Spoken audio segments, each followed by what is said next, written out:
Joining us now is OjyOkpe with stories trending around the world. Hello, Jenny. Good morning, Dr. What Abati. color is this? This is yellow, mustard, yellow. Mustard. Yes, Mustard. yes. Mustard. Yes, mustard. Yes. What is it?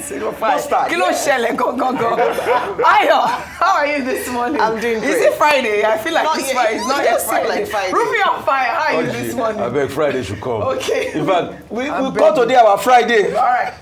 We've declared today Friday Authorized News. Well, all right. Well, good morning to you, viewers. Let's begin what's trending in Lagos, where it's been raining cats and dogs. In Maryland, a video captured the intense flash flooding that submerged cars, motorcycles, and pedestrians on Monday. Let's take a look.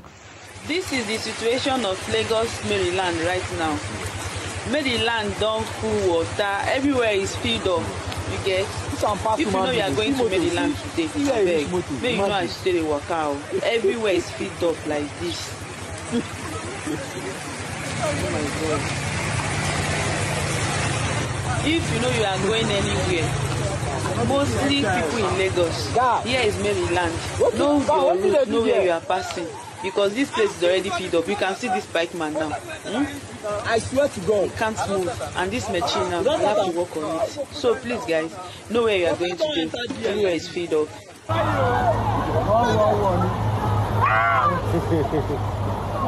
See water, Tori Olorun. See water, Tori Olorun. Ayo, Lagos, Center of Excellence. But you know, this video really disturbed me, actually. So I reached out to the commissioner for Environment and Water Resources, Tokumbo Wahab, who responded to the video. He attributed the flooding to a clogged outlet and shared an update on the situation in a post on X, showing that it had been brought under control. And I'll read his tweet. He wrote, "Current situation report on the Odo-Iya-Alaro Bridge, Maryland, as at 11 a.m. today, 9th of September, 2025, after the heavy early morning rainfall, a testimony to the great work being undertaken by operatives of the Emergency Flood Abatement Gang from the Lagos State Ministry of the Environment and Water Resources."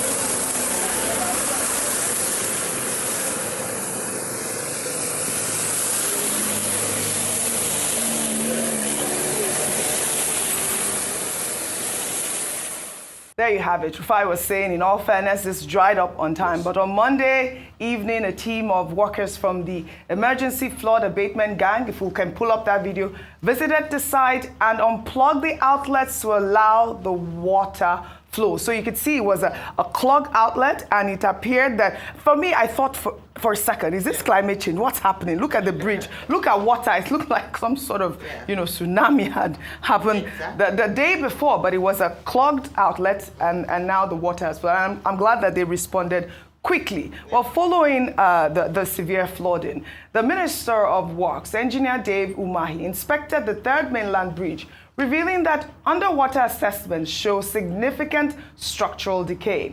Umahi attributed the structural decay to saltwater penetration, illegal sand mining, and neglect.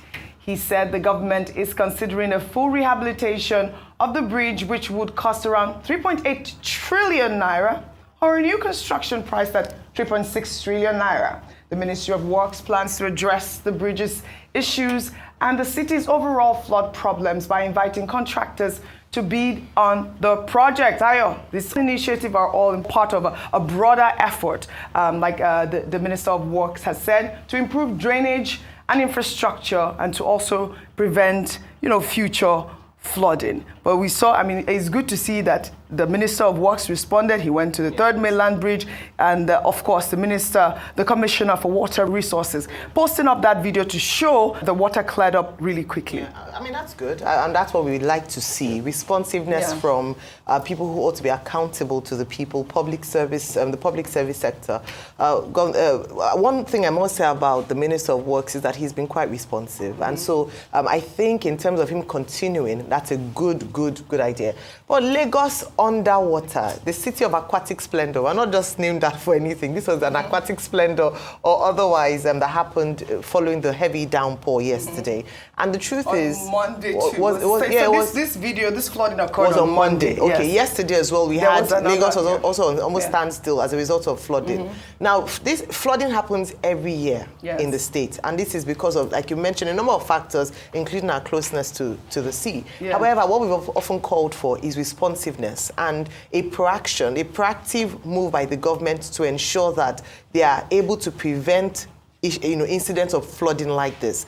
I think it's a good thing that the commissioner went and intervened in that situation. But I think even more importantly going forward is to see how we can prevent putting the state to a standstill whenever we have heavy downpour. The moment you start hearing heavy rain, everybody's shaking because you know that it's going to bring economic activities to a standstill. I'm hoping that there will be more efforts. Like before you mentioned, yesterday was a quick response on Monday, quick response, and also we didn't have to suffer for too long. But I know some places that are still flooded as we speak currently, so more work needs to be done. And it's going to happen again. Where we will fall next year, it falls every year. We know these things. Let us plan and have a master plan to ensure that we're able to tackle flooding in the state. There's continuous update on the X-handle of the Commissioner of Water Resources, Tokunbo Wahab, so you can actually go there and see all of the measures that have been taken to resolve the flooding situation in our Eco City. When we say aquatic splendor, we just want it on the sea. We don't want it on our road. Yes, well done, well done, well done. Great.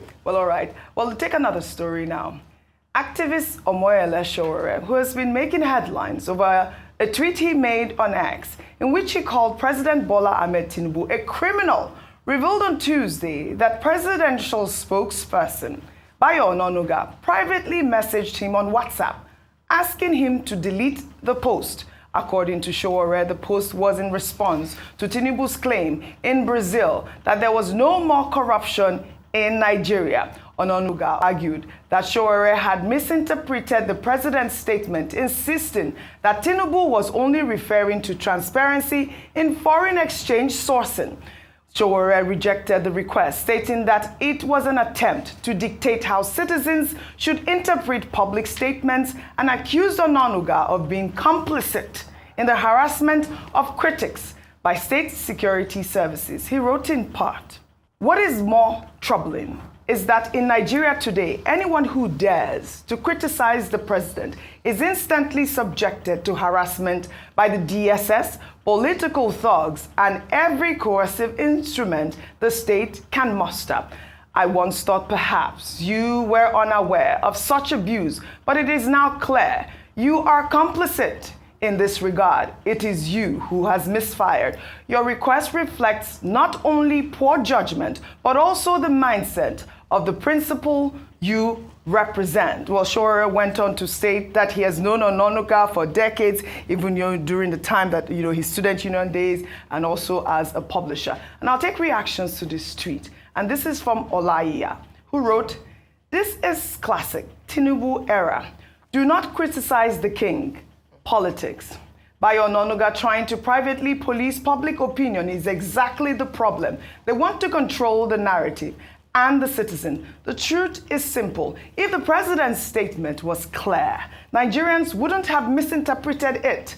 Leadership is not about ambiguity or hiding behind aides to explain away words, and dragging the DSS into every critic's shadow is proof of how intolerant and insecure this government has become. Instead of threatening or cajoling citizens to delete posts, Tinubu's team should focus on deleting corruption, deleting poverty, and deleting the hardship choking Nigerians daily. That's the real misfire here." Well, another ex-user wrote, "Brotherly," we know where brotherly came from, "brotherly, good day.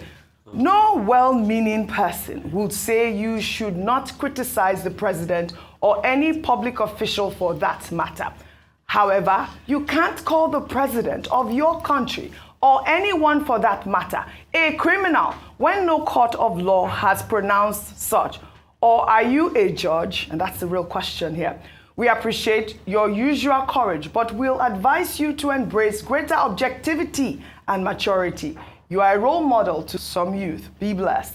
Another ex-user wrote, "And later now, You will be advocating for infringement of Nigerians' rights. Haven't you infringed on someone's right of privacy by leaking his private chat with you? You would have issued a public statement to still demand the deletion. He chose to go private and you leaked it. And the reason this ex-user is stating this is because in Sowore's tweet there, he had leaked Bayo Onanuga's private WhatsApp chat. And that was the response from that. Here you go. He had leaked that chat, which, you know, a lot of ex-users, and even myself, I question, why would Sowore actually leak this? Because this was a private message. But I don't even understand what happened to Bayo Onanuga. The DSS has intervened here. I mean, I know there's some sort of relationship that they might have. Sowore has insisted that he is not going to delete this tweet. Dr. Abati, I don't know why Bayo Onanuga would have thought that Sowore would even, you know, abide by or listen to him in the first place. Okay, both men involved are doing their job. Yes. Sowore is an activist. He's a resilient, confirmed activist who has even served notice that the struggle continues. The struggle continues. Whatever anybody says or does to him. So he has lived up to his declaration that he's a sworn enemy of convention. Or is it government? I hope I'll be right to say that. So whatever Mr. Onanuga says to him, you already know where he stands. He's not going to respond. By the same measure, Mr. Onanuga is doing his job. He's the vuvuzela of the administration. He's a spokesperson. So he will say, well, this thing you have said about the president is not right. The president of Nigeria is not a criminal. In other words, there's no court of law who has declared the president a criminal. And I was making the point yesterday, in parentheses, that, look, people should know that while you have the right to speak, you also have the right to respect other people's integrity, their right to the dignity of the human person. You cannot just come and say Mr. X or Y is a criminal when he has not been so declared by a court of law. And that's why, you know, the Cybercrime Act, Section 24, 1822, was cited, you know, by the DSS. Now, in this matter, X, that's the platform, said, look, okay, the man is, we will not pull down the post. But you now find Mr. Onanuga saying, well, you know, as a citizen, you know, President Tinubu is not a criminal. So in both cases, I think that both men are doing their job. But what we should know within the public space is that while citizens have the right to express themselves, they also have the responsibility to respect the rights of other people. Yes. So that's where we strike a balance in this particular matter. Right. And as for Minister Umahi coming to Lagos to show empathy, to look at the flooding situation, I think that the lesson in Umahi's example is that when you put a man who is a specialist in that area, he's a civil engineer, so he knows about engineering, he's not relying on contractors. When something happens, he goes there himself to go and look at it, and he can, on his own, offer professional opinion about design, about construction, about issues. I think I like that. This idea of putting touts in important positions, appointing carpenters into positions. No, I'm not mentioning anybody. I think I'm just saying when government makes appointment, it's always good to put the right person in the right position. Yeah, because he's an engineer. And I think Dave Umahi fits that prescription as a good example. Fantastic, good point. So real quickly, as regards to Sowore and what's it called, debacle. Yes. So, Mr. Onanuga, what the DSS is saying, they were happy on the criminal word, which I've condemned, which I've said it wasn't fine to call the president, criminal. But Mr. Onanuga was happy on the fact that, this has been said, that had been said. With due respect, yes. I don't think it was right for Sowore to have put that private message out there. And I'll say this. They have a history together. Sowore stated that in the days of the struggle, these people, they were both in the same struggle. Mr. Onanuga's paper, The News, was a platform for most of the student activists. In fact, Sowore said he did some work with The News, Mr. Onanuga platform.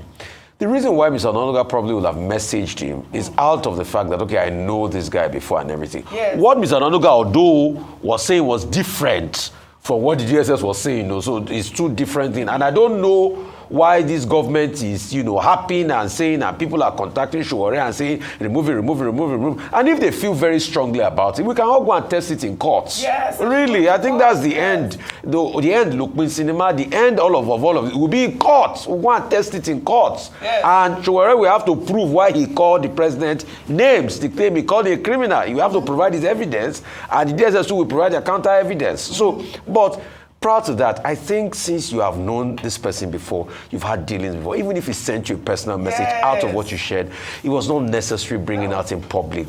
But I don't even know what is even happening. There are many things that happen that we don't know in this country. Well, in Sowore's favor, he said he cleared with Mr. Onanuga. But Mr. Onanuga never replied. He never replied. That's not So if he didn't reply you and didn't give you the Yeah. chance to share it publicly, then there was no he didn't point. respond. And even at that, Dr. Abati, I mean, we are human beings. We have friends, personal relationship yes. before So- now. so- so If you we see have from things the tone of before, Mr. Onanuga's we should, message yeah, that we was should based not. on. It wasn't based on I the think that's official. not It was fair based on now. we have a relationship. Yeah. Let's reason together. That was But what. Sowore says the struggle continues. That's why I was asking Bayo Onanuga, why did you think that message will help? This is what Sowore does. He's a strong opposition. What does he say? Revolution now. Well, all right. The struggle continues. We'll follow up on the story. We'll take another story now. Former presidential candidate Peter Obi has resumed his public engagements after a brief health-related break. Peter Obi confirmed his return in a post on X, where he shared details of a visit to a luxury fashion brand in Lagos. Obi used the opportunity to advocate for the support of small and medium-sized enterprises, emphasizing their role in shifting Nigeria from a consumption-based economy to a production-based one, elevating poverty and fostering the country as a hub for creativity and trade. He wrote in part, "Yesterday, I visited Maison de Helen Factory, a proudly Nigerian luxury fashion brand that has existed since 1990 under the visionary designer Helen Unuale, who learned this talent from her mother and has now passed this visionary talent to her daughter, Elise Unuale. Studies have consistently shown that SMEs are the backbone of any economy, especially for developing nations.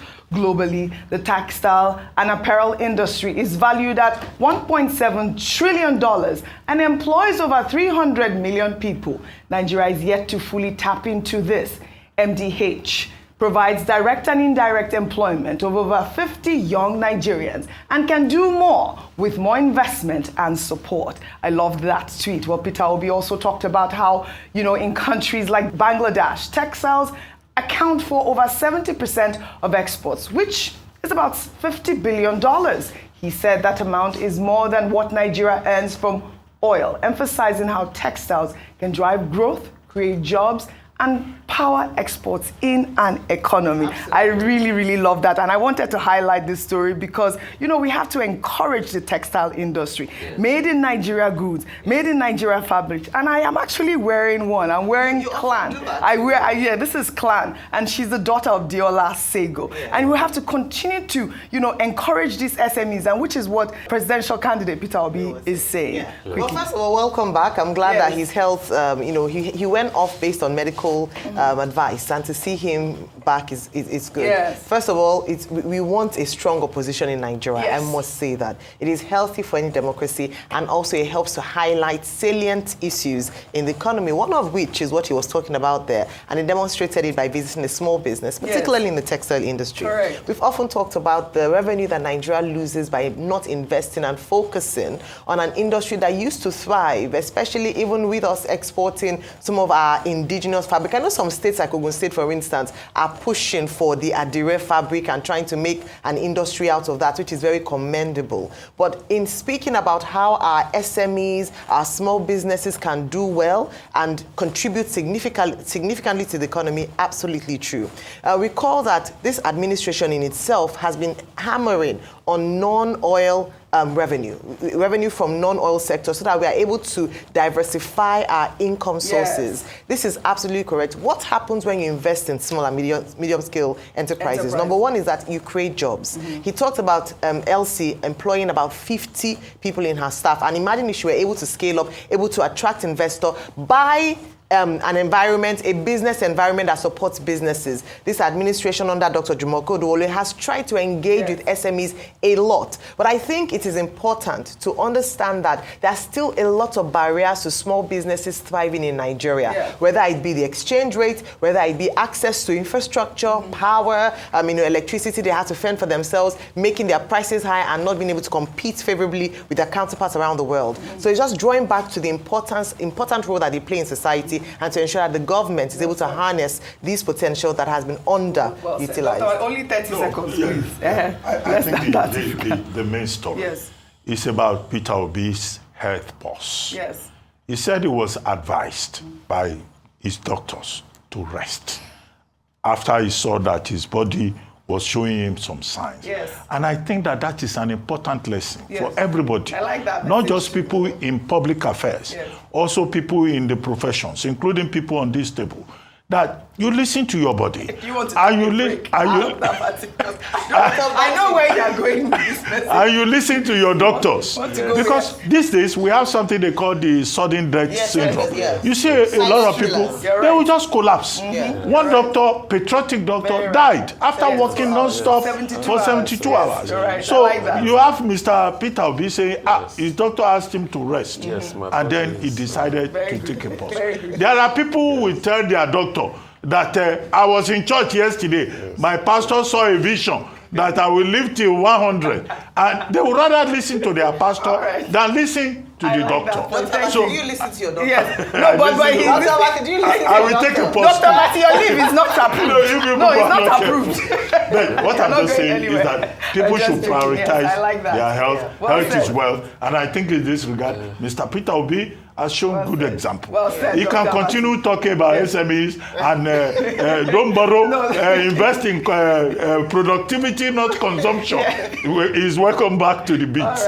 But health first. I like that, health first. And of course, the SMEs, we have to continue to encourage Nigeria first policy. I like that policy as well. Kudos, Peter Obi. Well, let's take the story now from Kebbi State. It's an update to a story we brought to you yesterday. In a new report from activist and journalist Dan Bello, the Kebbi State Governor, Dr. Nasiru Idris, is being accused of arresting a journalist, Hassan Mai-Waya Kangiwa, who was reported to have made the shocking video showing an elderly man laying on a bed frame without a mattress in a desolate room while receiving treatment at the Kangiwa General Hospital in the state. Well, according to Dan Bello, the journalist had to run from his home due to threats, but is now in police detention. Users on social media have condemned the journalist's detention and are now demanding his immediate release. I mean, I cannot believe this story. Rufai, we took this story yesterday and we were calling for a response. But that dilapidated hospital and why they are subjecting our Nigerians to this sort of hardship. And we're hearing that this man who made the video has been arrested, Rufai. They will not respond to you, Oji, because there's no leadership accountability. We are running a demonstration of grace.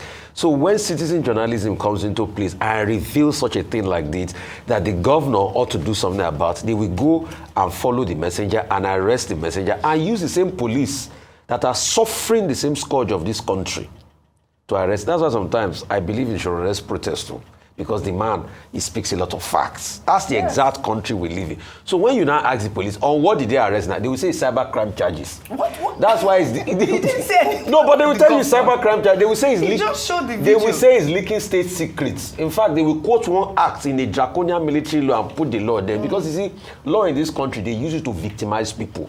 It's only in this country that law and courts does not catch rich and elite people. It's only the poor man.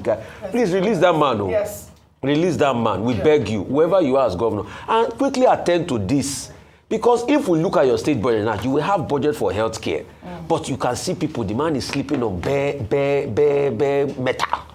And that's the country we live. They will say cyber, they will fight charges again. You know the next thing they will do now, if we talk too much, the next thing they will do, you could go and put charges and rush him to court. No.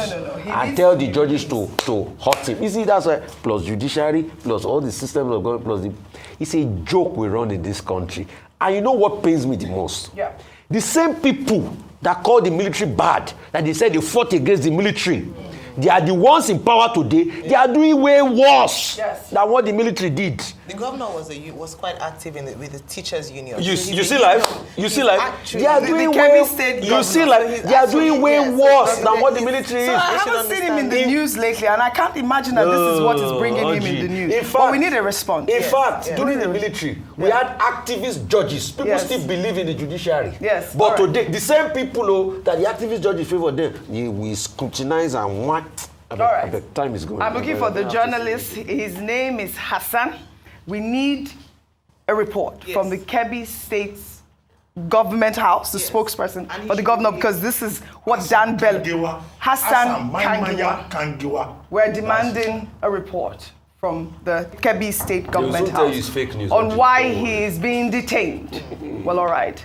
In another development, tension is running high in Onitsha, Anambra State, where we are learning new details about the reported tragic and sudden killing of a pregnant woman and 3 others by the Operation Clean and Healthy Anambra Brigade, also known as the OCHA Brigade. One eyewitness said the incident began when traders in the market were displaying their goods when OCHA officers came and asked them to move their product. This led to an altercation, with officers ultimately opening fire. Let's take a look.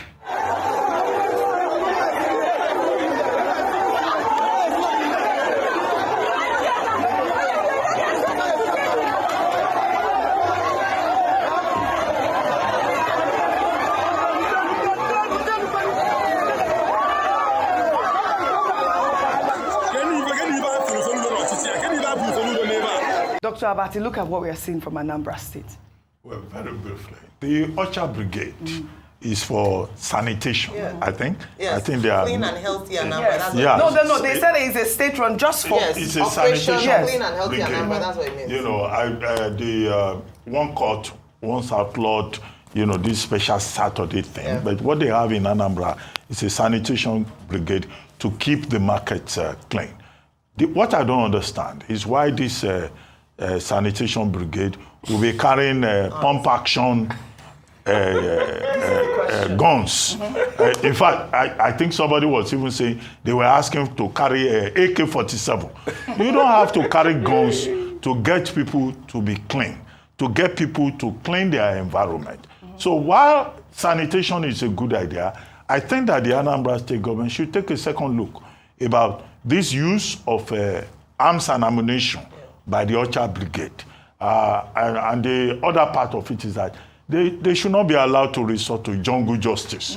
Killing people because of environmental sanitation. Unacceptable. I think it's in the extreme. Yes. But we ask for investigation. We do. We ask for the governor to intervene personally, and that these persons who are guilty of abusing their firearms, which they should not carry in the first place, should be sanctioned appropriately. A second. You're saying Just something. a second. I was just going to say that why Anambra? Only a few weeks back, we talked about having a chamber in Anambra. So state-sponsored regularly, whether it be for security or for clean and health. The meaning of OCHA is simply Operation Clean and Healthy Anambra. Yes. They have no business at all when it has to do with law enforcement. So the governor has a lot to answer with. Why is there so much violence and high-handedness leading to these unnecessary deaths and killings? That's what so he has a lot to answer in this regard. Anambra there needs to be sanity. This is it. This In is a Anambra call State. for Professor Charles Chukwuma-Soludo. We need a response. One woman, they reported dead and 3 injured.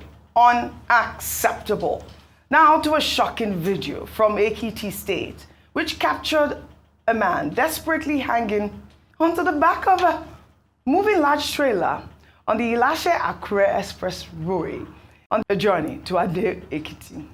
The video was posted on X and has gathered several views and comments, with users wondering if the driver of the trailer was even aware that the man was on the back of his truck. Let's take a look. See this guy now. Where you they go now?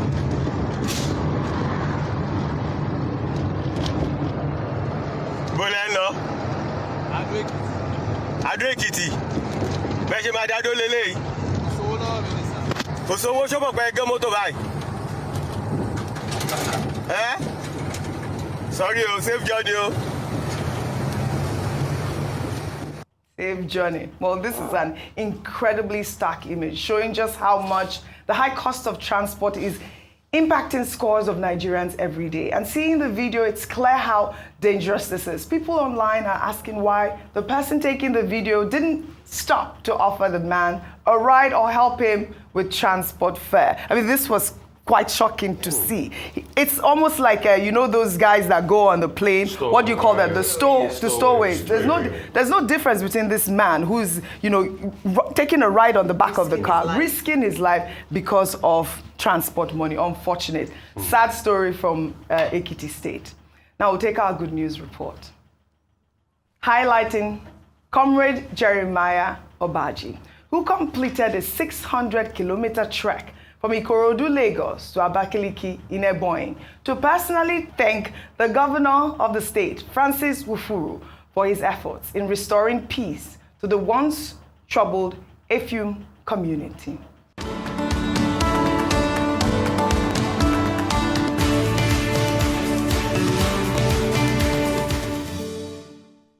Comrade Obaji's extraordinary 17-day journey on foot has been met with a life-changing gesture from the Ebonyi State Governor, who awarded him with a cash gift of 10 million naira. Obaji, who had previously been a social media critic of the governor, described the grueling journey as his sacrifice of gratitude after witnessing peace return to his home. Obaji said he faced immense hardship on the road, including fatigue, hunger, and insect bites. But his journey, which began on August 21st and ended on September 7th, captured the attention of many, with well-wishers offering gifts ranging from a car to landed property. Upon his arrival, Governor Wufuru praised the monumental act as a testament to the success of his administration's People's Charter of Needs policy.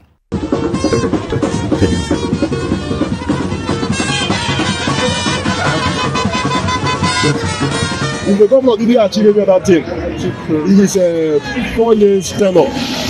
Then this alone is more than, because the government they have saved so many lives.